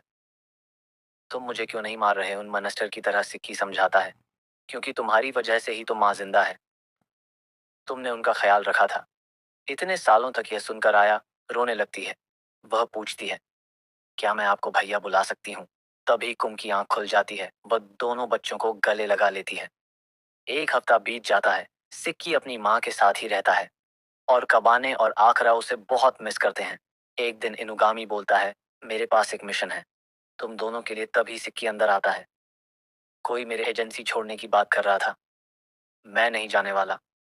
मैंने कबाने से प्रॉमिस किया है कि मैं उसके पेरेंट्स को ढूंढने में हेल्प करूंगा। आया भी आ जाती है। सिक्की बताता है कि माँ आज बाहर गई है तो वह आया को लेकर आया है। आया इनुगामी से बोलते हैं, मेरे पास भी एक रिपोर्ट है। मैंने ग्रेनी ओहाना के साथ काम करने का डिसाइड किया है। उनके क्लिनिक में डीएम सन्स को ट्रीट करूंगी। मुझे एक अच्छा कॉन्ट्रैक्ट बनवा दीजिए। सिक्की चिल्लाने लगता है, क्या बोल रही हो? तुम तो सिर्फ 8 साल की हो। इतनी जल्दी बिजनेस? वो कबाने से बोलता है, कुछ बोलो। इसे कबाने बोलता है, अगर उसमें हिम्मत है तो करने दो ना। कोई दिक्कत नहीं है। तुम्हारी सोच तो कमाल की है। मैंने तुम्हें जंगल में लड़ते हुए देखा था। तुम बहुत कूल लग रहे थे। फिर वो कबाने से पूछती है, क्या तुम्हारी कोई गर्लफ्रेंड है? नहीं तो मैं तुम्हारे साथ चलूंगी। कबाने बोलता है, ओके। यह सुनकर तो सिक्की और अकीरा के होश उड़ जाते हैं। सिक्की तो बेहोश हो जाता है। तभी कौन अंदर आती है, कबाने मेरे साथ लड़ाई करो। मैं अब और स्ट्रांग हो गई हूँ। लेकिन तभी वो आया को देखती है जो कबाने से चिपक के बैठी है। कौन के चेहरे पे जलन साफ दिखती है। अनुगामी बोलते हैं, बस करो, ये ड्रामा मिशन पे फोकस करो।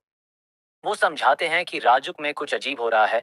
वहां कुछ औरतों के चेहरे बहुत बुरी तरह घायल हो रहे हैं। लगता है कोई डीएम का काम है। सिकी और आखरत तो यह सुनकर और डर जाते हैं। आया बोलती है, मैं कबाने के साथ चलूंगी। कौन बोलती है, मैं भी इन दोनों पे नजर रखने के लिए जाऊंगी। तीनों हराजुकू पहुंचते हैं। लेकिन एक पुलिसमैन उन्हें रोक लेता है। कौन अपना पुलिस वाला एटीट्यूड दिखाते हुए बोलती है, मैं पुलिस डिपार्टमेंट से हूँ। लेकिन पुलिसमैन उसे भगा देता है। तभी कबाने बोलता है, मैं एक डिटेक्टिव एजेंसी से हूँ। पुलिसमैन उन्हें अंदर जाने देता है और बोलता है, मुझे इन्फॉर्मेशन करना शुरू कर देते हैं। कबाने कहता है, यहाँ तो डेमोनिक स्मेल बहुत स्ट्रैंग है। लगता है कल्पित पास ही है। कौन आगे आगे चलने लगती है। कबाने उससे कहता है, सारे विक्टिम लड़कियां हैं, इसीलिए मुझे लीड करने दो। ये सुनकर कौन को गुस्सा आ जाता है और वो उस पर चिल्लाती है। कबाने ओके बोलकर आया के साथ चलने लगता है और कौन का मूड और खराब हो जाता है। उसे समझ नहीं आ रहा है कि उसके दिल में ऐसा क्यों हो रहा है। तभी एक स्पिरिट डिमन कौन के पास आती है और उसे हेल्प ऑफर करती है और वह आया के बालों को पकड़कर उसे ऊपर उठा लेती है। कब आने बिना सोचे समझे स्पिरिट डीमन पे हमला कर देता है और आया को बचा लेता है। और वही स्पिरिट डीएम थी। होने वाले सभी अटैक के पीछे स्पिरिट डीएम रोते हुए बोलती है, मुझे एक लड़के से प्यार हो गया था, लेकिन मैं तो एक स्पिरिट हूँ। कोई मुझे देखता भी नहीं था।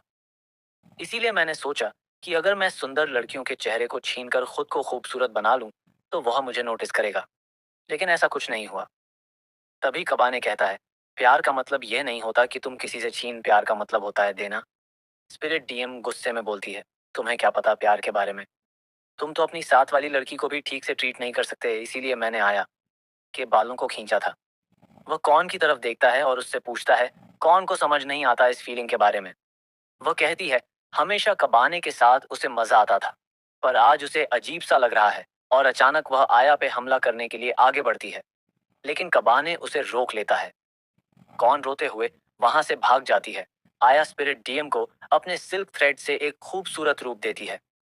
वो दोनों ऑफिस वापस आते हैं। मिशन सक्सेसफुल रहा। आया इनुगामी को बताती है और फिर कबाने के गाल पे एक किस कर देती है। सिक्की यह देखकर गुस्से से आग बबूला हो जाता है। कबाने पार्क में जाता है और कौन को ढूंढता है। वो उसे कन्वर्ट करता है और कौन फिर से खुश हो जाती है। कौन कहती है, पहले मैं चाहती थी कि मैं इनारी की नंबर 1 बनूं, लेकिन अब मैं तुम्हारी नंबर 1 बनना चाहती हूँ। अगली सुबह आया कबाने से मिलने आती है। कौन भी वहां आ जाती है और दोनों कबाने से पूछते हैं कि वह किसको चूज करेगा। अकीरा भी आ जाती है और बोलती है, हाँ डिसाइड करो। तुम्हारी लवर कौन बनेगी? कबाने थोड़ा सोचने के बाद बोलता है, अगर लवर की बात है तो वो तो इनुगामी है। सबके होश उड़ जाते हैं। आगे हम देखते हैं अकीरा का बड़ा भाई यूई भी टोक्यो आ जाता है।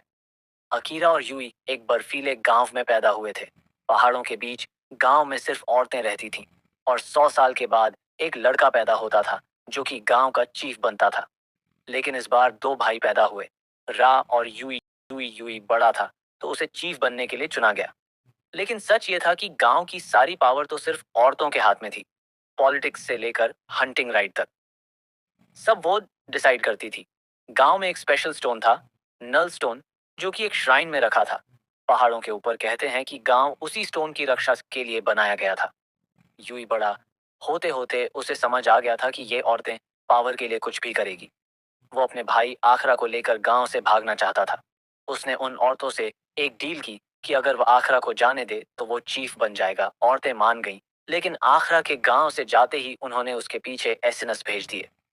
यह बात सुनकर यूई नल स्टोन के पास जाता है और उसकी पावर से पूरा गांव ही तबाह कर देता है। फिर वो आखरा को ढूंढने निकल जाता है। उधर आखरा को कुछ इंसानों ने बचा लिया था और टोक्यो ले आए थे। तब से वह इनुगामी के साथ रह रहा है अपने भाई को ढूंढने के लिए। और अब इतने सालों बाद यूई भी टोक्यो आ गया है आखरा को ढूंढते हुए। ऑफिस में आखरा अपनी हरकतों में लगा है और सब कुछ गड़बड़ कर रहा है। सिक्की और कबाने उसे बुरा भला बोल देते हैं। आखरा का दिल टूट जाता है। उसका अपना फेवरेट डॉल, जिसका नाम उसने अपने भाई के नाम पे रखा था, वह भी टूट जाता है। मिहाई उसे ठीक करके उसमें एआई अपग्रेड कर देता है।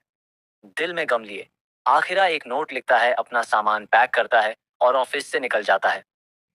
सड़कों पे चलते हुए आखिरा का सामना यूई से होता है।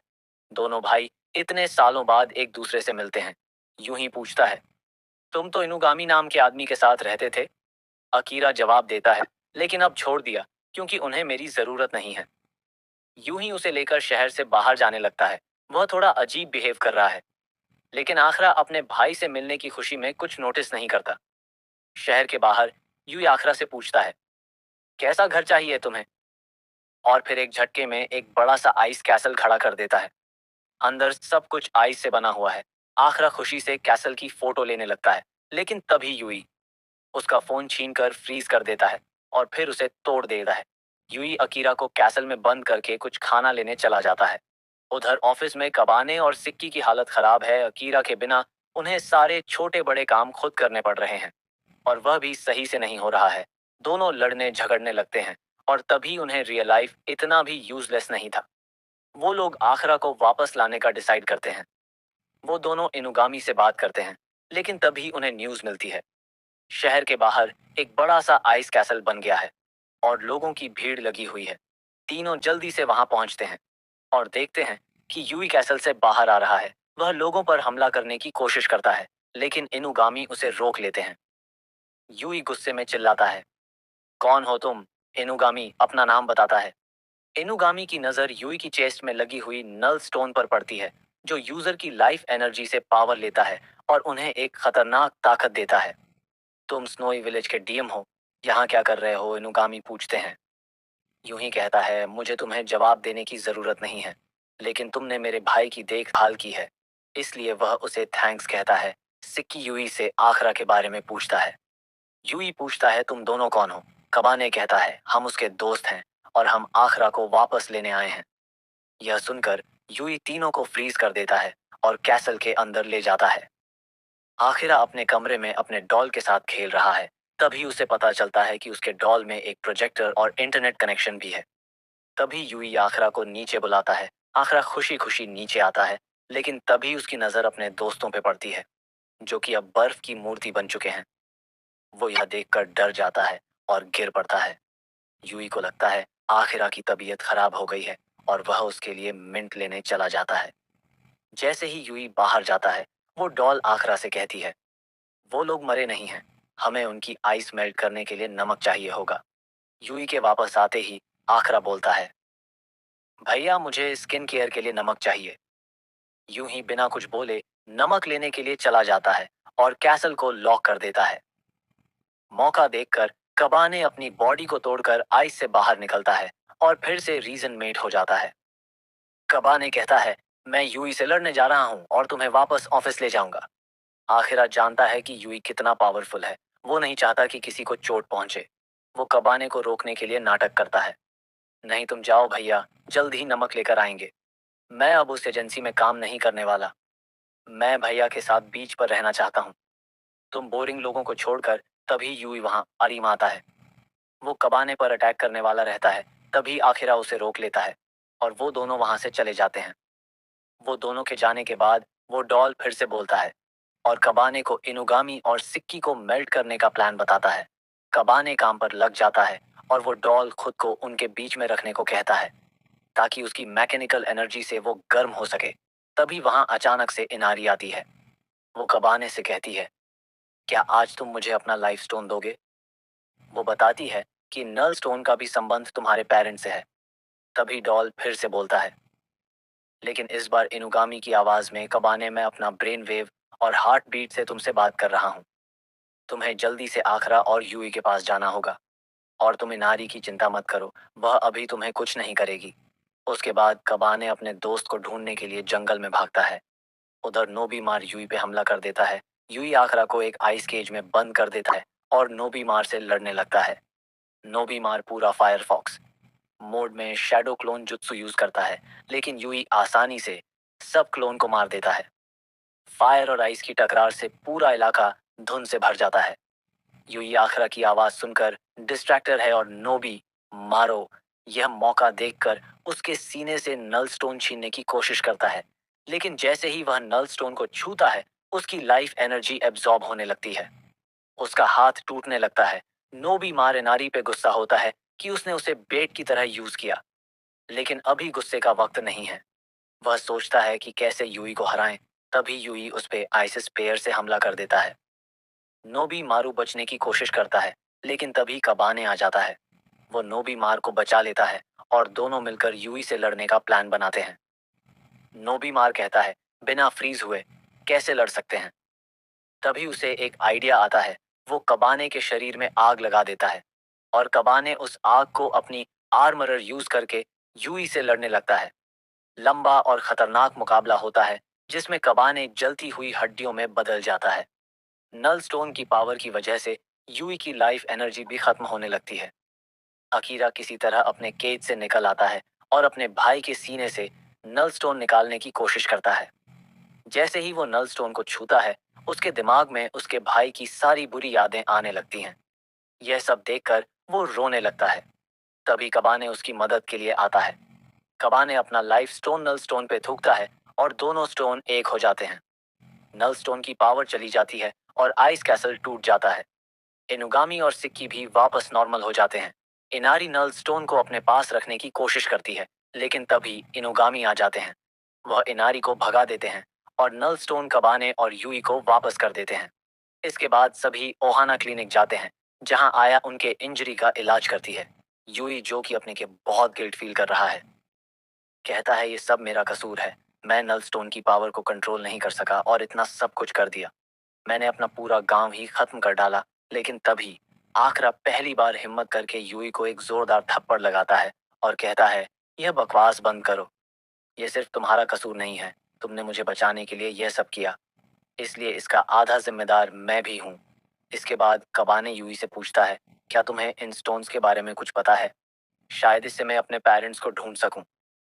यूं ही पूछता है, तुमने कभी किमोनो जीन के बारे में सुना है? इनुगामी समझाते हैं। किमोनो जीन 1000 साल पहले इंसान और डीएमसन्स के बीच एक जंग थी। उसे रोकने के लिए पावरफुल डिमस ने अपनी पावर्स इन स्टोन्स में डाल दी थी और अपने वंशज को दी थी ताकि वह उन्हें कंट्रोल में रख सके। तभी यूई कहता है, और अगर ये लाइफ स्टोन तुम्हें तुम्हारे पेरेंट्स से मिला है, तो इसका मतलब है कि वो लोग जरूर किसी डीम क्लन के चीफ होंगे। इनुगामी कहते हैं, और अब इस नॉलेज के साथ हम तुम्हारे पेरेंट्स के बारे में ढूंढने निकल सकते हैं। अगले दिन आखरा कुछ दिन की छुट्टी लेकर अपने भाई के साथ घूमने निकल जाता है। इनुगामी कमाने के साथ उसके पेरेंट्स के बारे में पता करने निकल जाते हैं। सिक्की, जो कि अपनी माँ और बहन के साथ रह रहा है, वहीं रुकने का फैसला करता है और जाते जाते कबाने को गुड लक विश करता है। लेकिन उधर इनारी अपना नया प्लान बना चुकी है। वो कौन को कबाने के अगेंस्ट यूज करना चाहती है। वो कौन को ऑर्डर देती है, कबाने का दिल जीत लो और उसके पास से लाइफ और नल स्टोन ले आओ। कबाने जाने से पहले पार्क में कौन से मिलना चाहता है। तभी कौन एकदम से वहां आ जाती है, बोलती है, मैं भी तुम्हारे साथ चलूंगी इनुगामी। यह सुनकर समझ जाते हैं कि कौन इनारी के कहने पर आ रही है, लेकिन वह कुछ नहीं बोलते और उसे अपने साथ ले चलते हैं। और इसी के साथ किमोनो जिन का सीजन 1 खत्म होता है। लेकिन सस्पेंस अभी भी बाकी है। क्या कौन इनारी का प्लेन सक्सेसफुल बना पाएगी? क्या कबाने अपने पेरेंट्स को ढूंढ पाएगा?